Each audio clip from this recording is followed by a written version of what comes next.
Bonsoir et bienvenue à toutes et à tous pour cette édition du 22h en direct sur Public Sénat. Voici les titres. C'est l'heure des propositions pour Alexis Tsipras qui doit remettre ce soir sa copie contenant les propositions grecques de réforme en échange d'une nouvelle aide financière. Fort enjeu politique, économique mais aussi géostratégique. Ce sera l'objet de notre débat ce soir avec nos invités. L'Assemblée nationale et le Sénat d'accord sur la loi NOTRe qui répartit les compétences entre régions et départements et qui fixe également le nombre d'habitants nécessaires pour créer une intercommunalité. Éclairage à suivre sur ce compromis obtenu aujourd'hui lors d'une réunion au Sénat. Bernard Tapie réclame 1 milliard d'euros à l'État dans l'affaire Adidas Crédit Lyonnais. L'homme d'affaires affirme détenir la preuve qu'il a été floué à l'époque dans la transaction. Les détails à retrouver dans notre tour de l'information. C'est donc l'heure de la remise de copies à Bruxelles pour le gouvernement d'Alexis Tsipras. Avant minuit, il doit transmettre son projet de réforme pour obtenir un prêt indispensable à l'économie du pays. Les explications de Nathalie Guilloire. Il ne reste plus que quelques heures à la Grèce pour rendre ses propositions. Le pays est au pied du mur. Aujourd'hui, avant minuit, Alexis Tsipras, le Premier ministre grec, devra rendre sa copie. Et aucun cadeau ne sera fait à la Grèce. Le président du Conseil européen exige des propositions réalistes. Les propositions réalistes de la part de la Grèce devront être suivies en contrepartie de propositions tout aussi réalistes sur la viabilité de la dette grecque de la part des créanciers. Alors seulement nous aurons une situation où chacun trouve son compte. L'enjeu est grand pour la Grèce, obtenir une nouvelle aide financière de ses créanciers et rester dans la zone euro. En échange, certaines réformes sont attendues, notamment celles sur les retraites.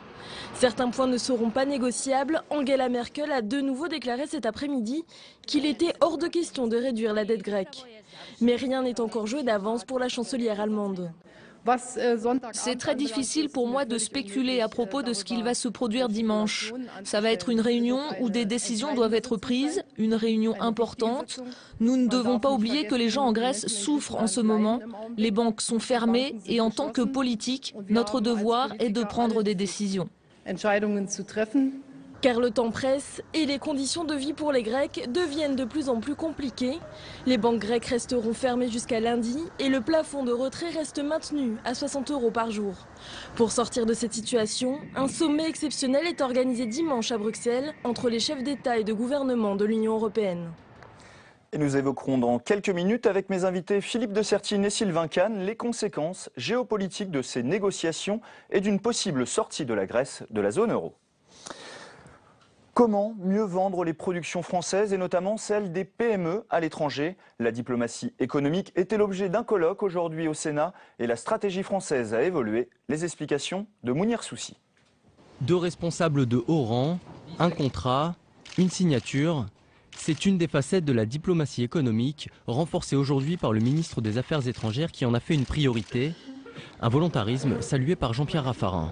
Ça va dans le bon sens, que ça dynamise les ambassades, les ambassadeurs. Et au fond, la priorité du pays aujourd'hui, c'est l'emploi. Et que tous les fonctionnaires, y compris ceux qui sont à l'étranger, soient aussi mobilisés sur l'emploi, je crois que c'est très important. L'ancien Premier ministre avait accompagné François Hollande lors de son premier voyage en Chine. Aujourd'hui, il milite avec d'autres parlementaires pour favoriser l'introduction des PME à l'étranger, en complément du secteur aéronautique très performant. On a besoin et de la puissance publique et des entreprises et qu'il faut surtout chercher à coordonner les deux. Voilà, moi je crois qu'on a besoin davantage de simplicité, de ciblage. Sous l'impulsion de Laurent Fabius, la compétence économique a été transférée de Bercy au Quai d'Orsay. Une petite révolution. La diplomatie économique est aujourd'hui clairement en marche. L'ensemble des acteurs y consacrent du temps et avec de premiers résultats. Et donc, il est absolument essentiel que les entreprises, les responsables politiques, les fédérateurs qui sont là pour aider, les représentants spéciaux, partagent aujourd'hui les mêmes priorités. L'objectif est de valoriser les entreprises françaises à l'étranger et aussi d'accueillir les capitaux étrangers. Lors de son voyage en France, le Premier ministre chinois était accompagné par 200 entreprises. La Chine veut investir 100 milliards de dollars dans le monde et la France aimerait bien en attirer au moins 5 sur le territoire dans les prochaines années. Le nombre de fonctionnaires devrait augmenter pour la première fois du quinquennat l'an prochain. Quels sont les ministères gagnants et ceux qui devront encore se serrer la ceinture? Élément de réponse avec Samia Dechir. Recrutement massif annoncé pour 2016, employeur l'État. L'an prochain, près de 8300 postes de fonctionnaires devraient être créés. L'annonce du gouvernement a été discutée cet après-midi au Sénat à l'occasion du débat d'orientation budgétaire. Bien sûr qu'on en a les moyens, on se les donne en faisant des économies sur d'autres secteurs ou sur d'autres emplois. Il faut rappeler quand même que la loi de programmation militaire qui est en cours de révision, elle prévoyait auparavant une baisse de 7500 emplois pour le ministère de la Défense. Il ne vous a certainement pas échappé que le 11 janvier et plus tard, il s'est passé un certain nombre d'événements qui ont montré que le risque terroriste s'est encore aggravé. Face à la menace terroriste, l'armée gagnera 2300 postes, la plus grande augmentation revenant à l'éducation nationale avec plus de 8500 postes. Plus de 12 000 postes en tout, il a donc fallu en supprimer ailleurs, plus de 2500 au ministère des Finances. Autre grand perdant, l'écologie. Des arbitrages que n'approuvent pas entièrement les Républicains au Sénat. Nous pensons que les problèmes de l'éducation ne se résoudront pas par des fonctionnaires supplémentaires. Ils se résoudront par un emploi différent de ces fonctionnaires et une réforme profonde du système éducatif. Et celui qu'on nous propose à l'heure actuelle n'est pas le bon.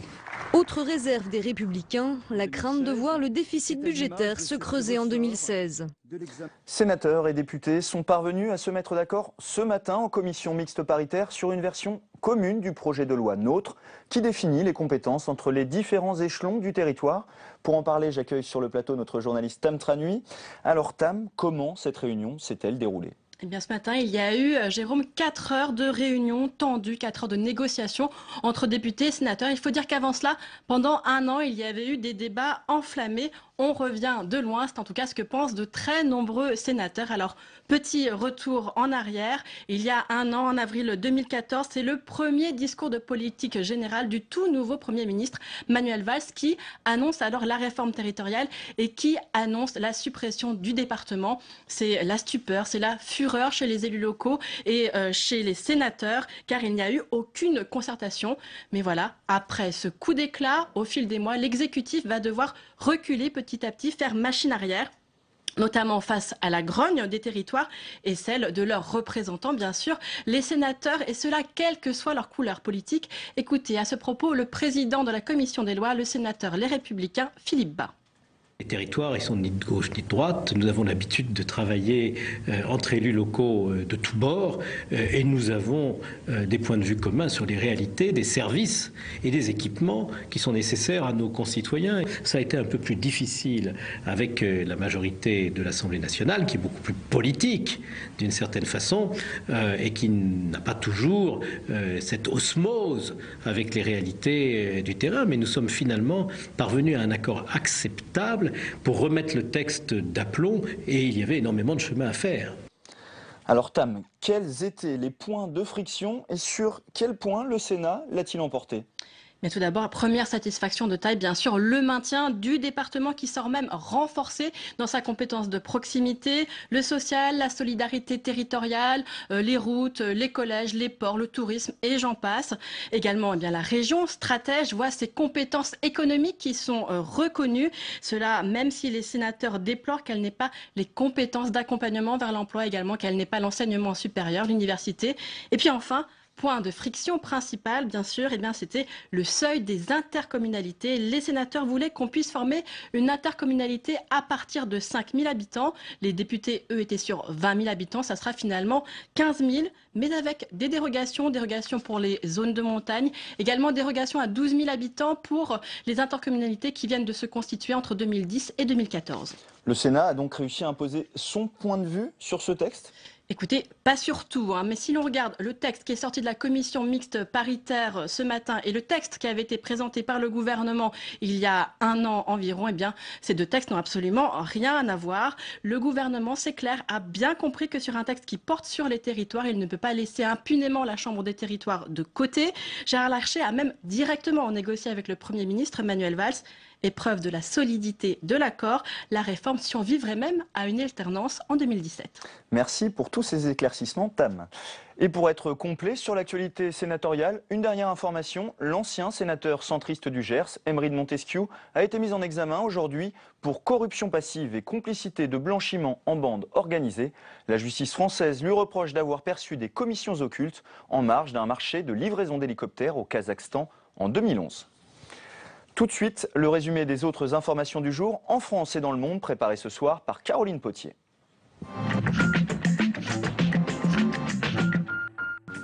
Le Premier ministre Manuel Valls a de nouveau engagé la responsabilité de son gouvernement en recourant une troisième fois au 49.3 à l'occasion de la dernière lecture de la loi Macron devant l'Assemblée nationale. Les premiers textes sur l'ouverture des lignes pour les autocars, sur l'ouverture dominicale des commerces, sur les zones touristiques internationales sont prêts et seront publiés sans tarder. Le texte sera définitivement adopté le 10 juillet. Si l'opposition a annoncé qu'elle ne déposera pas de motion de censure, le groupe Les Républicains saisira le Conseil constitutionnel. Ils étaient poursuivis pour diffamation par François Fillon. Le secrétaire général de l'Élysée, Jean-Pierre Jouyet, et les deux journalistes du Monde, Gérard Davet et Fabrice Lhomme, ont été relaxés par le tribunal correctionnel de Paris. La plainte déposée par l'ancien Premier ministre faisait suite à la publication du livre Sarko s'est tué, dans lequel les deux journalistes révèlent la teneur d'un déjeuner entre messieurs Fillon et Jouyet. 1 milliard d'euros, c'est ce que va réclamer Bernard Tapie à l'État le 29 septembre prochain, dans le litige qui l'oppose au Crédit Lyonnais suite à la revente du groupe Adidas. L'homme d'affaires n'en est pas à son coup d'essai. En février dernier, la Cour d'appel de Paris avait pourtant annulé l'arbitrage qui lui avait accordé 405 millions d'euros. L'Iran s'est invité à l'ouverture du 7e sommet des BRICS en Russie. L'occasion pour Vladimir Poutine de réaffirmer son soutien à la République islamique. L'Iran est notre partenaire traditionnel et l'un des plus fiables dans la région. Autre enjeu de cette réunion des pays émergents pour Vladimir Poutine, renforcer ses relations avec ses homologues brésiliens, indiens, chinois et sud-africains à l'heure de son exclusion du G8 et des tensions qui l'opposent aux pays occidentaux depuis la crise ukrainienne.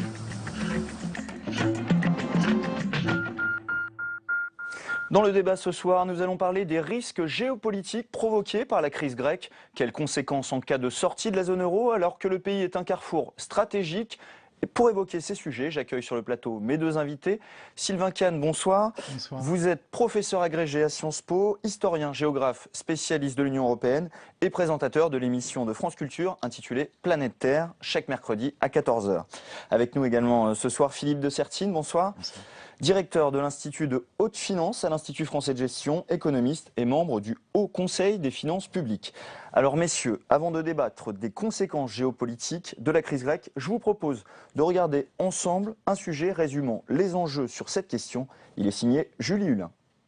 Le maintien de la Grèce dans l'euro et donc au cœur de l'Europe, dans l'Union européenne, c'est aussi, et vous le savez, un enjeu géostratégique et géopolitique de la plus haute importance. La déclaration peut paraître très solennelle, mais la problématique est bien réelle. Car si la Grèce est aujourd'hui faible économiquement, elle est stratégiquement très forte. Une Grèce enclavée dans un bassin méditerranéen menacé de toutes parts. Au nord, l'instabilité des pays Balkans. À l'est, une Turquie en voie de radicalisation. Au sud, un Moyen-Orient et une Afrique du Nord fragilisés notamment par la menace islamiste. Faire sortir la Grèce reviendrait à encourager l'instabilité et à mettre en péril la défense du bloc européen. Non loin de là, Vladimir Poutine l'a déjà bien compris, manifestant sa solidarité à Alexis Tsipras. La vulnérabilité de la Grèce pourrait lui permettre de renforcer son influence. L'autre grand enjeu, c'est celui des migrants. La Grèce est le seul pays des Balkans membre de l'espace Schengen.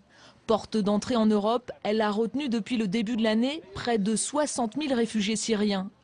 Pour contrôler les flux et surveiller la venue d'éventuels djihadistes, elle bénéficie du soutien logistique et financier de l'agence européenne Frontex. Sans la Grèce, on voit mal comment l'Europe pourrait réussir à stabiliser ses frontières. Alors messieurs, on voit les enjeux sont nombreux. Je vous propose de commencer par l'enjeu migratoire. Puisqu'on l'a vu, la Grèce est actuellement l'un des points principaux d'arrivée des migrants.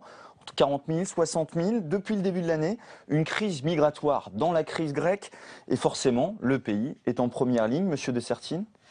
Oui, forcément. Je crois d'ailleurs que votre sujet introduit bien. Quand on se demande parfois, vous savez pourquoi la Grèce est rentrée dans la zone euro, pourquoi la Grèce est rentrée dans l'Europe, pourquoi l'Europe n'a pas vu. C'est la question géopolitique qui est capitale. Et aujourd'hui, lorsqu'on est en train de dire pourquoi il faut que la Grèce reste, eh bien toujours la question géopolitique est capitale. Aujourd'hui, oui, c'est vrai, l'Occident et l'Europe notamment, pour reprendre des expressions grecques d'ailleurs, a ouvert le vase de Pandore, notamment dans la Méditerranée. Nous avons à nos frontières, nous avons sur les rives de la Méditerranée un certain nombre de pays déstabilisés. On évoque évidemment la Syrie. La Syrie, c'est le lien direct avec la Turquie qu'on évoquera tout à l'heure. Mais nous avons aussi toutes les autres rives de la Méditerranée aujourd'hui qui sont déstabilisées. Ce sont des migrants qui aujourd'hui arrivent vers l'Europe. La Grèce et l'Italie sont les deux pays de la zone de Schengen qui sont en première ligne. Et donc là, évidemment, c'est là que se trouve le problème. Monsieur Kahn, la Grèce, premier rempart, au premier point d'accueil des migrants, forcément, sa place est importante pour cette raison dans l'Union européenne?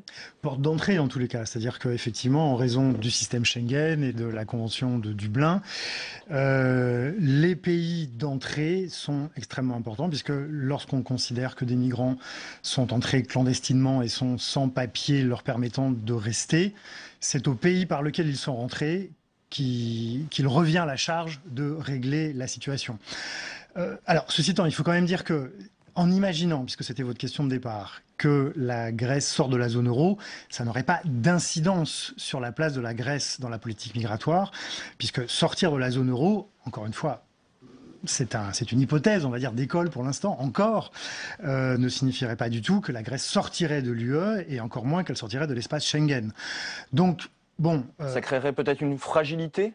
Disons que ce qui s'est passé jusqu'à présent, c'est le gouvernement grec, en fait, qui a, dans les discours, connecté ces deux sujets. C'est en particulier le cas du petit allié de Syriza, qui est le parti politique ANEL, un parti politique très souverainiste, très à droite, assez xénophobe dans ses prises de position, dont l'un des représentants est ministre de la Défense du gouvernement Tsipras, et qui a pu dire à une certaine occasion « Ouh là là, si l'Union européenne ne veut pas nous aider davantage, nous ne respecterons plus les accords de Dublin, la Convention de Schengen, et nous laisserons passer tous les migrants. » C'est un moyen de pression, monsieur Dessertine, qu'utilise la Grèce dans ces négociations? Oui, je pense que là, effectivement, vous avez tout à fait raison de mentionner monsieur Pavel Kamenos, qui est effectivement ce ministre de la Défense. Mais attention, même si politiquement il peut sembler, on va dire, relativement marginal, en réalité, le fait qu'il soit à la tête de la défense, donc de l'armée grecque, n'est absolument pas neutre. Et donc là, nous sommes aussi avec toujours cette question absolument majeure dans, on va dire, la géopolitique grecque de la place de l'armée.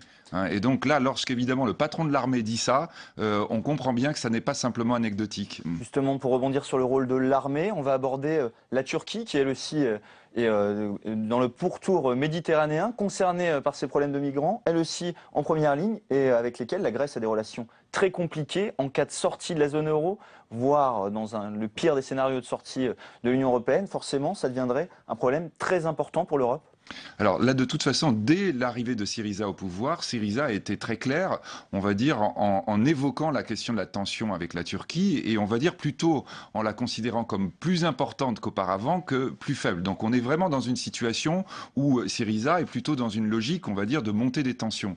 Après, il faut rappeler, la Turquie aujourd'hui, c'est le carrefour de pratiquement toutes les grandes tensions du monde, en tout cas du monde occidental actuel, c'est-à-dire vous avez le problème du Kurdistan, le problème de la Syrie, et donc le problème de Daesh, et vous avez le problème aussi évidemment traditionnel avec Israël, on va dire, et avec tout le pourtour là ici extrêmement sensible, et du Liban. Donc ça veut dire quoi? Ça veut dire que ce conflit latent qui existe depuis très très longtemps, il faut rappeler, en 74, et la Grèce sort de l'OTAN à cause du problème turc et de la question turque ou de l'opposition de la Turquie et de la Grèce sur Chypre. Donc nous sommes depuis très très longtemps dans cette logique-là, et là évidemment lorsque nous avons un danger de sortie de la Grèce de la zone euro, il y a immédiatement l'idée d'une tension qui remonterait avec la Turquie et qui là, pour le coup, évidemment, inquiète beaucoup l'Europe. Rappelons quand même que, on va dire, le problème de la Syrie nous rapproche immédiatement de la question de la Russie. Monsieur Kahn, justement, ces relations avec la Turquie, ces relations difficiles, finalement, ça serait une bonne chose pour se rapprocher de la Turquie, ou finalement une mauvaise chose que la Grèce s'éloigne un peu de l'Europe? Actuellement, l'Union européenne a, on va dire, un sujet un peu délicat avec la Turquie.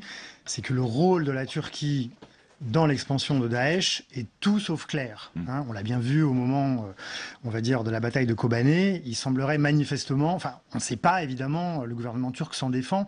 Donc le gros sujet avec la Turquie actuellement, c'est ça. Le sujet entre la Turquie et la Grèce, bon, il est évidemment très réel, comme ça vient d'être rappelé, et en même temps, il est pour partie mythique. Il faut savoir que le point d'achoppement, comme ça vient d'être dit, c'est Chypre.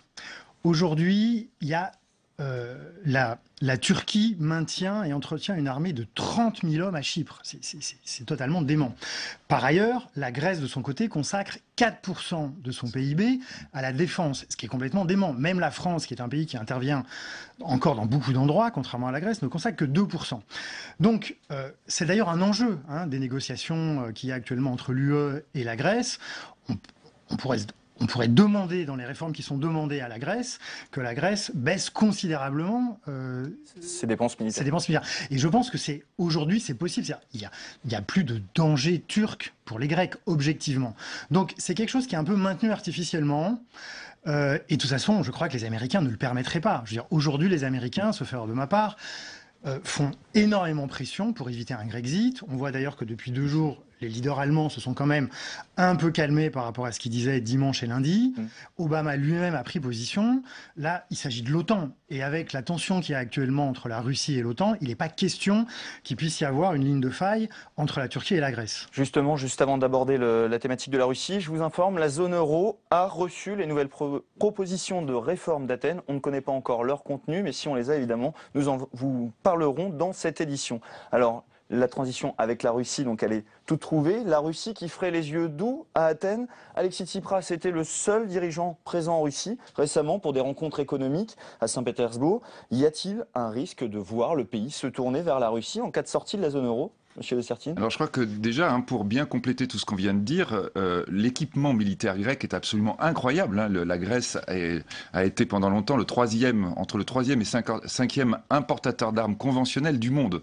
Et les principales industries qui fournissaient la Grèce étaient les industries allemandes, françaises et américaines.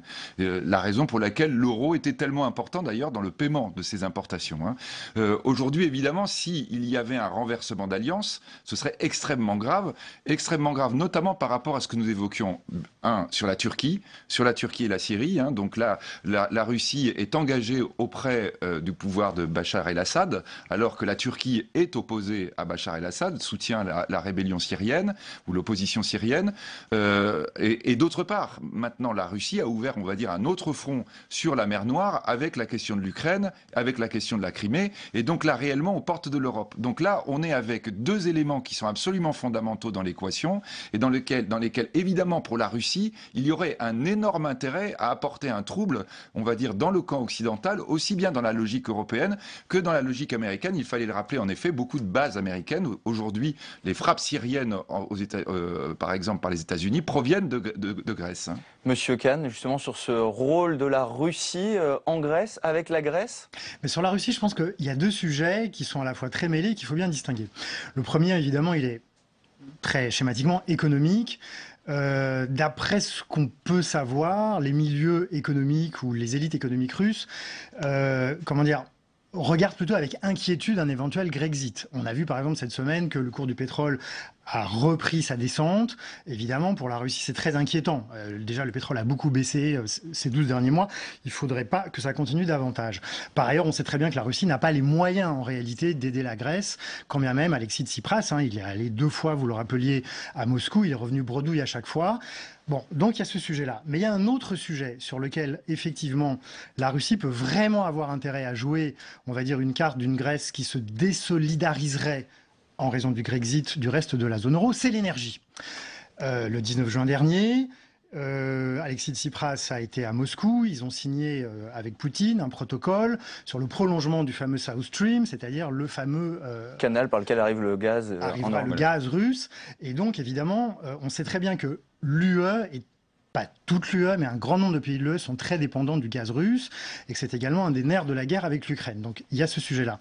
Il se trouve par ailleurs que on est en train de découvrir quelque chose qui peut-être changer la face de l'indépendance énergétique de l'Europe, qui est le gaz en Méditerranée. Il y a un gisement très très important dont le début est exploité actuellement par Israël, qui exporte à la fois vers la Jordanie et vers l'Égypte. Et on sait qu'il y a un protocole qui a été signé entre Israël et Gazprom pour exporter le gaz naturel qui serait transformé en gaz naturel liquéfié. Mais il y a également une alternative, et pour l'instant Israël, joue la concurrence entre les deux possibilités, qui serait qu'on fasse un pipeline qui passerait sous la Méditerranée, qui arriverait à Chypre, et c'est à partir de Chypre que serait exporté le gaz naturel liquéfié, donc vers l'Europe. Et si jamais ça se réalise, ça veut dire que l'UE, à travers Chypre, a la possibilité de se retrouver relativement indépendante du gaz russe. Mais Chypre est tellement associé et tellement dépendant, on va dire, de la politique étrangère grecque, que si la Grèce disait à Chypre « ne le faites pas », eh bien, on pourrait, on va dire, perdre ce levier potentiel d'indépendance au profit des Russes. Donc, on entend, messieurs, énormément d'enjeux autour de cette crise grecque. Avant de terminer cette édition, je vous propose, comme chaque semaine, on termine avec l'actualité de la semaine, croquée par notre dessinateur Hervé Baudry. Soyez attentifs, messieurs, car je vous demanderai ensuite de retenir un dessin pour en discuter juste après. On regarde.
Monsieur Kahn, très rapidement, quel dessin vous retiendrez de cette semaine de Baudry ? Je retiendrai celui de la victoire de Samothrace qui dit non grâce à une béquille, parce que ça dit tout le mythe de la Grèce. On nous dit la Grèce, berceau de la démocratie, si la Grèce n'est plus dans l'UE, on se coupe un bras.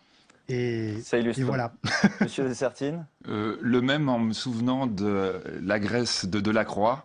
1826, c'était le moment où les Français rassemblaient de l'argent pour aider les Grecs pour leur indépendance. C'est intéressant. On se retrouve un peu dans la même situation ? Peut-être, ce serait pas bête. Merci messieurs d'avoir été mes invités ce soir. C'est déjà la fin de cette édition. Merci à vous de l'avoir suivi. Et puisqu'il s'agit de la dernière édition du 22h de l'année avant la pause estivale, je tenais, au nom de la chaîne, à remercier l'ensemble des équipes techniques, les journalistes qui préparent cette émission et plus particulièrement notre éditeur de talent, Fabrice Cunet, accompagné de Flora Ngando et Stéphane Amalian à la préparation. Sans eux, cette émission ne serait pas ce qu'elle est. Excellente soirée à toutes et à tous sur les chaînes parlementaires.